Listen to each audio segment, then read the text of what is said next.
Hey! My stuff was delivered to my parents' house. What's going on? Did you get the packages? I want you to leave, so I sent all your stuff there. Why are you saying this all of a sudden? I have a girlfriend. I decided to leave you and marry her. What? Isn't that cheating? She's younger than you, doesn't dawdle, and is exactly my type. She's a complete upgrade from you. You don't stand a chance. Do you understand that what you're doing is cheating? Also, I'm about to have a baby any day now. I get it. You want me to take responsibility, right? I'll pay for the affair and child support.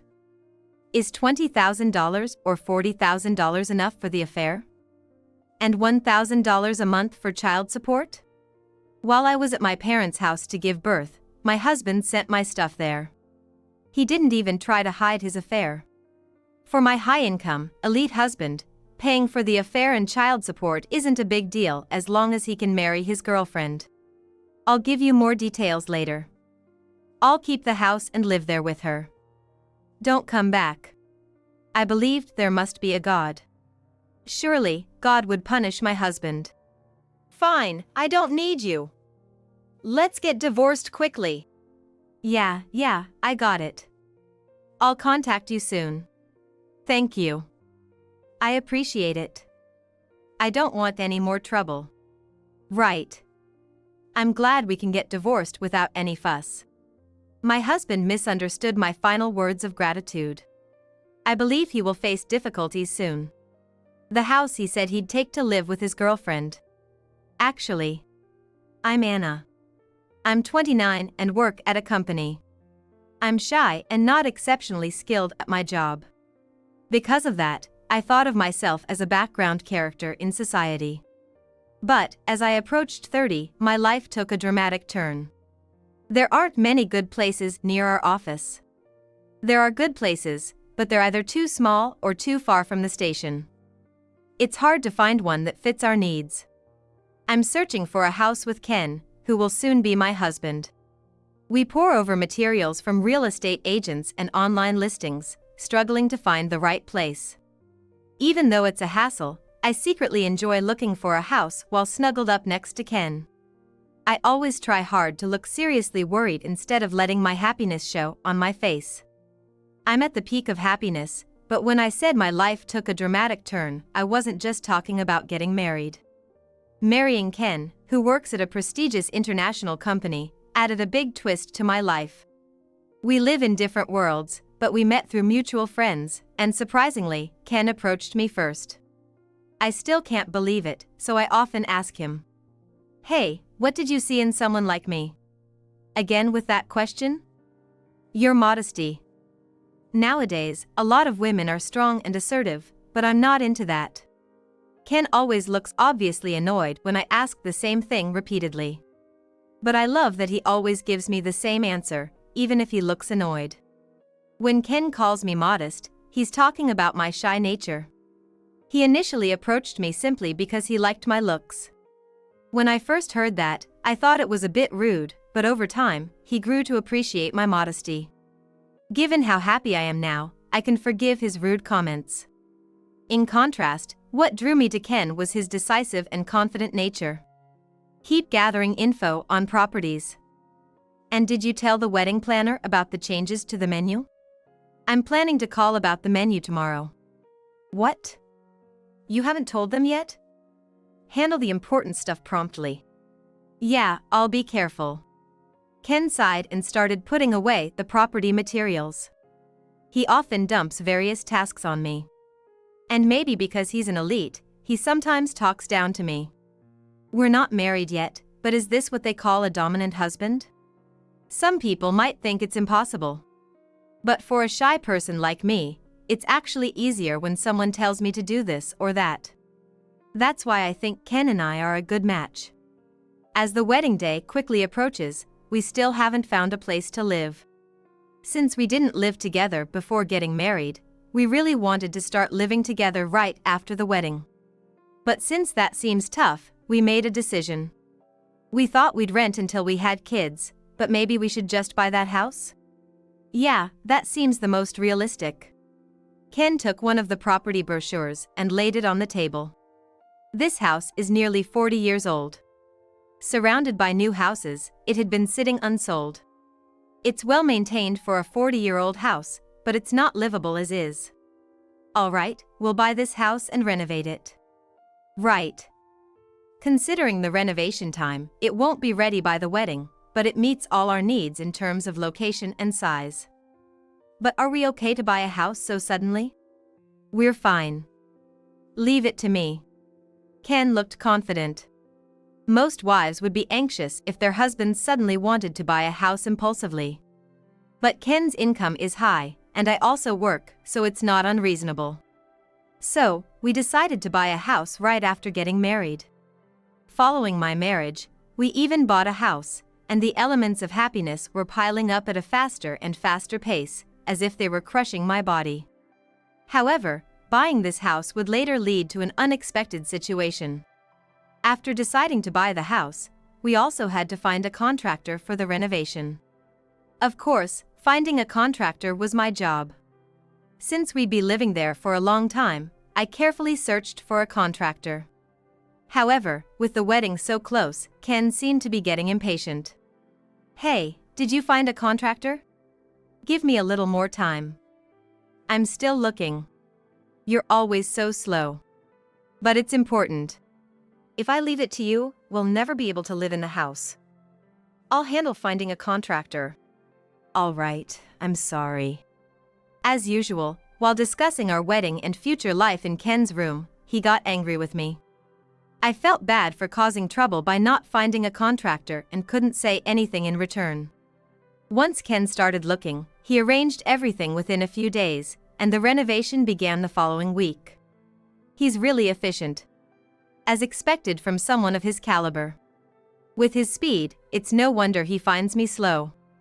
While the house was being renovated, we had our wedding without any issues.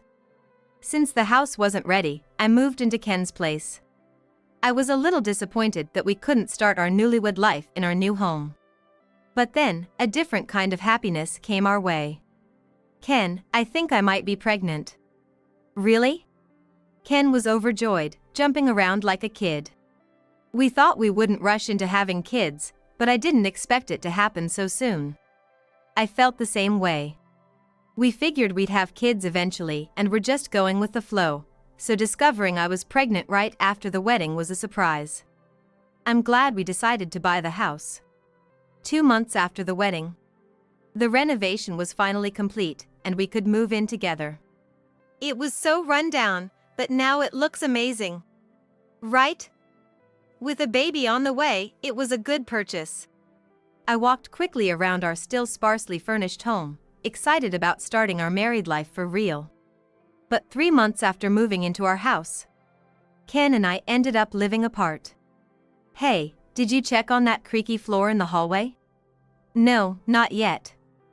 I'll call a contractor tomorrow. But aren't you 8 months pregnant now? Use your vacation days and go to your parents' house early. What? I told you I'm planning to take maternity leave 6 weeks before. It'll be tough to move around in another month. Go now while you can. Okay, got it. When Ken told me to go back to my parents' house early, it made me slow down eating my dinner. We had already discussed and decided on having the baby at my parents' house. And the handover of my work for maternity leave was progressing, so taking leave a bit early wasn't a problem. But I wanted to spend as much time as possible with Ken at home. I thought Ken felt the same, so it was a bit of a shock when he told me to leave early. Still, I decided to follow his advice. The next week, I went back to my parents' house to prepare for the birth. Well, take care of the house. Yeah, don't worry about it. By the way, about the kitchen wall. Don't worry, I told you. I lived alone for a long time. I can handle the housework. No, I mean the window frame too. All right. I'll take care of everything. Ken seemed to think I was being too persistent, so he gently pushed me out the front door. As I turned back, Ken was waving with a smile. I trusted that Ken would handle things well and decided to leave the house in his care. Mom, Dad, I'm home. Welcome back. It must have been tough, right? Not really. I'm okay. When I arrived, Mom greeted me at the entrance. Feeling a bit awkward about her concern, I averted my gaze. I didn't want to admit that I had spent $200 on a taxi from the house to here. Oh, you're back. Was it tough? No, not really. In the living room, Dad was there. I averted my gaze again at his words. Needless to say, my parents' house is comfortable. At home, Ken tends to be a bit domineering, and I did most of the housework, but here I just help out a bit. My parents are still in their late 50s, so they both work. Mom works part-time and comes home in the early afternoon, so I'm alone in the morning. I spend that time slowly cleaning and doing laundry for exercise. In the afternoon, Mom takes care of the house, so I have nothing to do. Having nothing to do feels oddly unsettling. So I end up following Mom around, looking for ways to help. I want to call Ken and catch up on things, but ever since I came back home, he hasn't contacted me much or visited. Has Ken called you back yet? No. He hasn't returned any of my calls. I really need to talk to him. I wonder if something's wrong.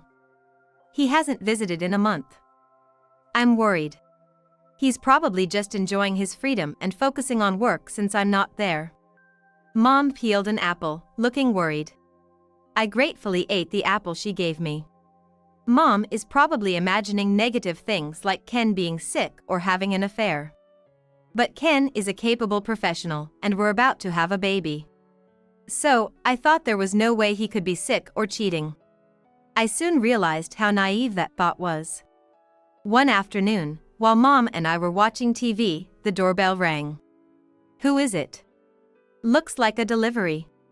It wasn't unusual to get a package.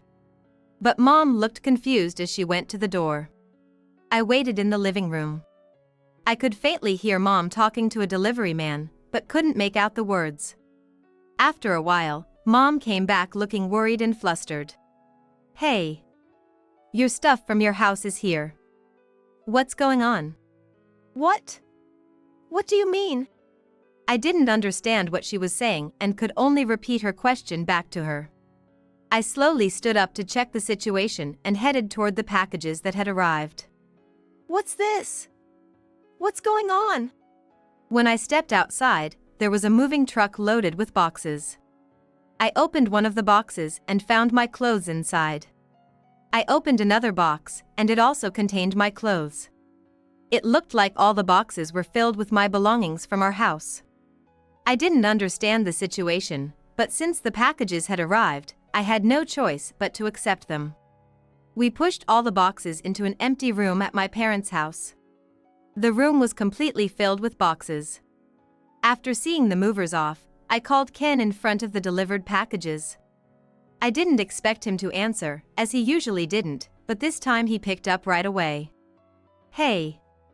My stuff was delivered to my parents' house. What's going on? Did the packages arrive?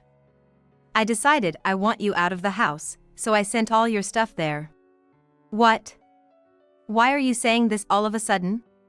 Well, I have a girlfriend. I decided to leave you and marry her. What? He called her his girlfriend, but that meant he was cheating. And he was openly declaring it to me, his wife. I couldn't comprehend what he was saying, and I started feeling dizzy. Isn't that cheating? Well, yeah, I guess. We started dating before the wedding. Guys can get cold feet too, you know. She was kind to me when I was struggling, and we started seeing each other. I couldn't call off the wedding, so I married you, but I couldn't give her up. When I lived with her in our house this past month, I realized she's better than you, so I decided to divorce you. Living with her. You mean she's been staying in our house? For the past month? Calling her a mistress is disrespectful. She's my fiancée now. She's a mistress because I'm still here. My vision, which had been spinning, suddenly cleared, and I found myself yelling at Ken. My mom, who was listening to the call, looked extremely worried when she heard the word cheating. Not wanting to upset her any further, I forced myself to calm down. You told me to go back to my parents' house early so you could live with her, right? That's right. She's younger than you, not as slow, and exactly my type. She's a complete upgrade from you. You don't stand a chance. Do you understand that what you're doing is cheating? And I'm about to have a baby any day now. I get it. You want me to take responsibility, right? I'll pay for the affair and child support. Is $20,000 or $40,000 for the affair? And $1,000 a month for child support enough? Even over the phone, I could imagine the smug look on Ken's face. Ken is an elite and high-income earner. Paying for the affair and child support probably didn't seem like much to him if it meant he could marry his girlfriend. In contrast, I'm a nobody. There's no way I could stop Ken from divorcing me for her. So, I had no choice but to accept the divorce. As much as I wanted to refuse the alimony and child support out of pride, as a regular employee, I needed the money. It was a bitter pill to swallow. I gripped my phone tightly out of frustration and shame. That's the deal. The divorce is final, and I'll give you more details later. I'm keeping the house and living there with her, so don't come back. I thought to myself that there must be a God, and surely God would punish Ken. Fine, I don't want anything to do with you. Let's get divorced quickly. Yeah, I got it. I'll contact you soon. Thanks, that helps. I don't want any more trouble. Right, I'm glad we can get divorced without any fuss. After hanging up, Mom looked at me with concern. I smiled to reassure her. Ken misunderstood my final words of gratitude. I believed that he would face some trouble soon. 3 months later, I gave birth to a healthy baby girl named Mia and was still at my parents' house. 3 months later, I gave birth to a healthy baby and was still at my parents' house. The baby girl, named Mia. She was so adorable that I couldn't bear to be apart from her, even though I needed to start looking for a place before my maternity leave ended. The divorce was finalized, and Ken agreed to pay for the affair and child support. I had no lingering feelings for my ex-husband. In fact, I felt refreshed after the divorce. Since we'd already settled everything, I thought I'd never have to deal with him again. But suddenly, he called me. He must have finally realized the situation. Hey! What's going on? What do you mean? The house. You mentioned something about the floors and walls, didn't you? Did you know about this? Yes, I knew. You hired a shady contractor for the renovation. Why didn't you tell me? I tried to. But you never returned my calls because you were too busy having fun with your girlfriend. Besides, I told you about the creaky floors before I left for my parents' house and asked you to check it out. But you were too focused on getting me out of the house quickly to listen seriously. Ken thought I was too slow in finding a contractor, so he took over the task. When he started looking, he quickly found someone and began the renovations. I was impressed with how efficient he was, but it turns out he chose the contractor based solely on price without checking reviews or reputation. So, he ended up hiring a shady contractor. After living in the house for just 3 months, I noticed the floors creaking, cracks in the kitchen wall, and screws missing from the window frames.